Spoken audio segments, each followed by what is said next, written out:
Hello, everyone, and welcome back to I'm Emily. And I'm Paul. It's great to be back with all of you. Absolutely, Paul. Today, we have a super exciting topic. We're going to be talking about everyday useful phrases, those little gems that make your English sound natural and help you communicate much more easily. That's right, Emily. These aren't complicated grammar rules, but simple, powerful phrases you can use right away. Before we dive in, please remember to like this video, share it with your friends. Your support helps us make more great content for you. Yes, please do. And if you enjoy this episode, leave us a comment below. We love hearing from you. So, Emily, let's start with the absolute basics. When you meet someone new, what's the first thing you usually say?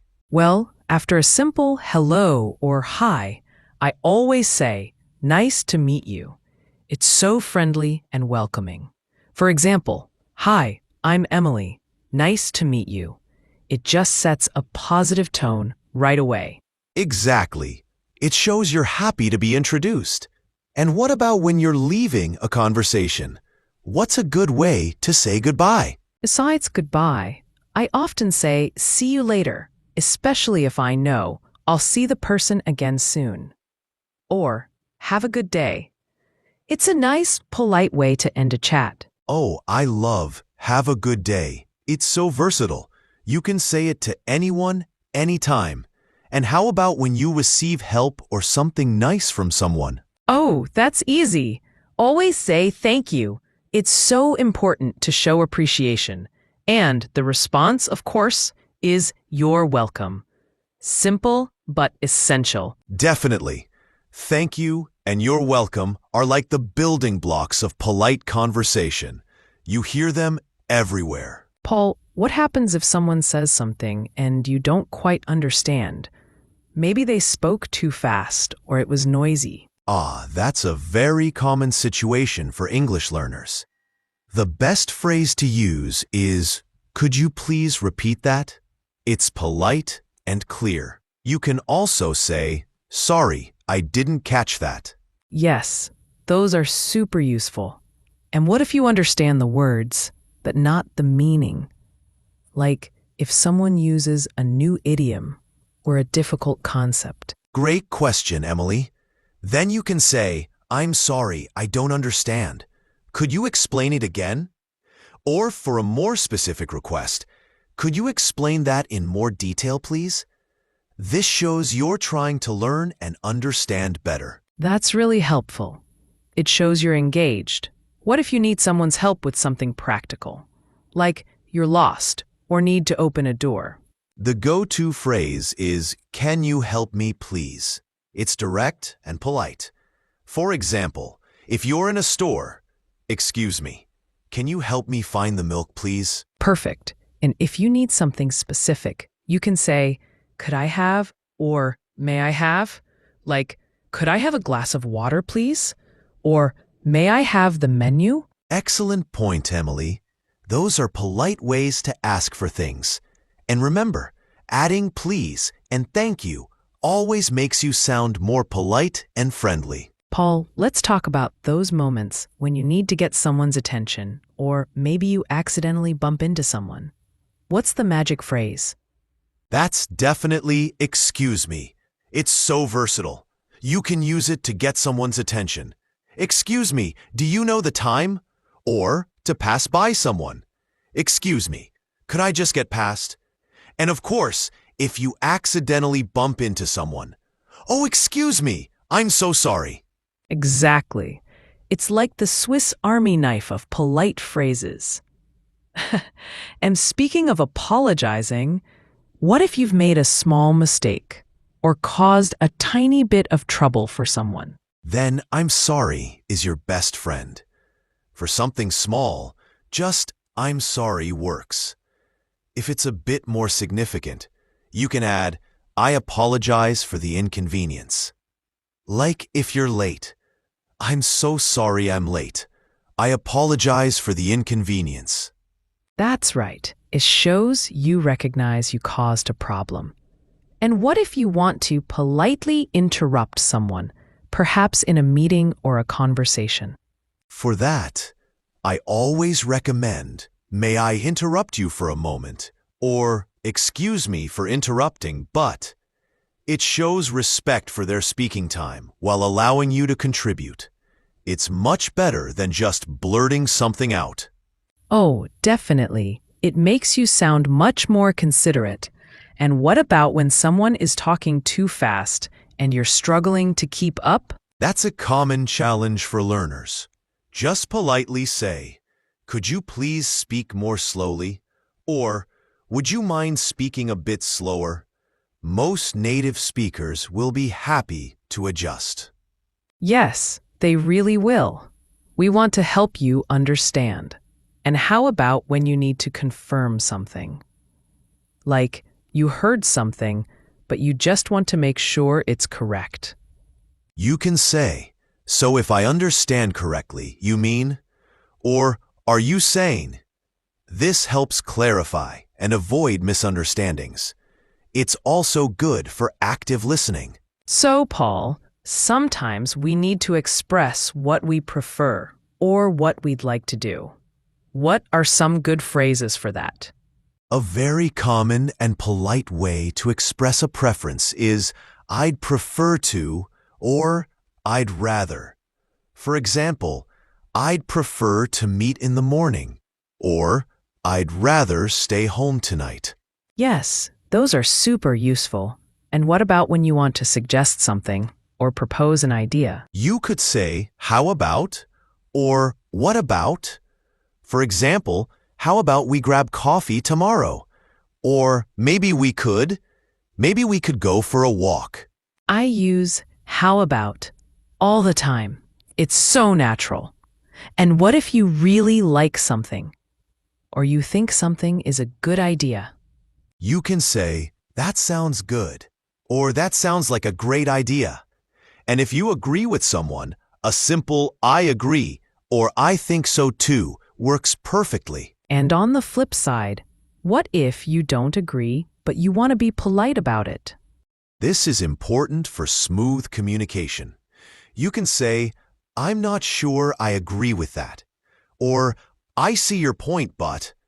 This shows you've listened, but you have a different perspective. Or even, I have a slightly different opinion. Paul, let's move on to making requests. Sometimes you need someone to do something for you. How do you ask politely? The classic phrases are, could you please, or would you mind? For instance, could you please send me the report? Or would you mind helping me with this task? Remember, if you use would you mind, the verb usually ends in ing, like would you mind closing the door? That's a great tip about the ing form. And what if you want to ask for permission? Then may I or can I are your go-to phrases. May I come in? Or can I borrow your pen? May I is a bit more formal, but both are fine for everyday use. Perfect.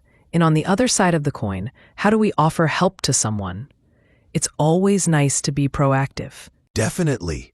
You can say, can I help you with anything? Or do you need any help? If you see someone struggling, you can even say, let me know if you need any help. It shows you're available and willing to assist. I love let me know if you need any help. It puts the ball in their court so they don't feel pressured. And what if you want to offer something, like a drink or a piece of candy? You can say, would you like, or do you want? For example, would you like some coffee? Or do you want another slice of pizza? Those are all super friendly ways to interact. It makes conversations flow so much better. Emily, sometimes things don't go as planned. What if you need to reschedule an appointment? Oh, that happens all the time. You can politely say, could we reschedule our appointment? Or, would it be possible to reschedule for another day? It's important to offer alternatives if you can, like, could we reschedule for next week instead? That's very considerate. And what if you need to cancel something? For canceling, you can say, I need to cancel our appointment. Or, unfortunately, I have to cancel our meeting. Always try to give a brief reason if possible. Like, unfortunately, I have to cancel our meeting due to a sudden emergency. And if you accidentally forget something or forget to do something, A simple I forgot works, but to be more polite, you can say, I apologize, I completely forgot, or my apologies, it slipped my mind. it slipped my mind is a nice common phrase for forgetting things. Very natural. Paul, beyond just getting things done, English communication is also about building relationships. How can we use phrases to give compliments or encourage others? Oh, I love this part. Giving compliments is fantastic for building rapport. You can say, you did a fantastic job, or that was excellent. It's great to be specific too. Like, you did a fantastic job on that presentation. Your slides were so clear. Yes, specific compliments are the best. And if you admire someone's qualities, like their creativity or their hard work, You can say, I admire your creativity, or I really appreciate your hard work, or even, you're very talented, or you're so resourceful. These phrases make people feel good and recognized. absolutely. And what about encouraging someone who might be feeling a bit down or facing a challenge? You can say, you can do it. It's simple and powerful. Or, keep up the good work if they're already doing well. If they're struggling, don't worry, you'll get it. Or, I'm sure you'll figure it out. These phrases offer support and confidence. Oh, those are wonderful. It's so important to lift each other up. And if someone shares good news with you, You can say, that's great news, or congratulations. For something less formal, awesome or fantastic are great reactions. yes, awesome is definitely one of my go-to phrases for good news. Well, Emily, we've covered so many useful phrases today. From basic greetings to expressing preferences, asking for help, and even giving compliments. It's been a fantastic discussion, Paul. These phrases are truly the keys to unlocking more confident and natural English conversations. Remember, the best way to learn them is to use them. Don't be afraid to try them out in your daily life. That's the most important advice, Emily. Start with 1 or 2 new phrases each day. Try to use them in different situations. The more you use them, the more natural they'll feel. You can also listen to English podcasts, watch English movies, or even try talking to yourself in English.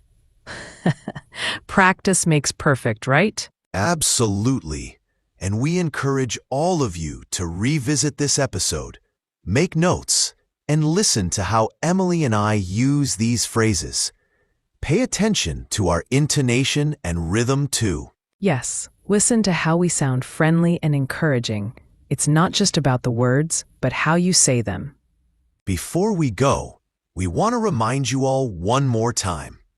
If you enjoyed this episode and found it helpful, please give us a big thumbs up. Share it with your friends who are also learning English. And most importantly, subscribe to Mist Channel. And don't forget to leave a comment below. Tell us which of these phrases you found most useful, or if there's a phrase you use all the time that we didn't mention.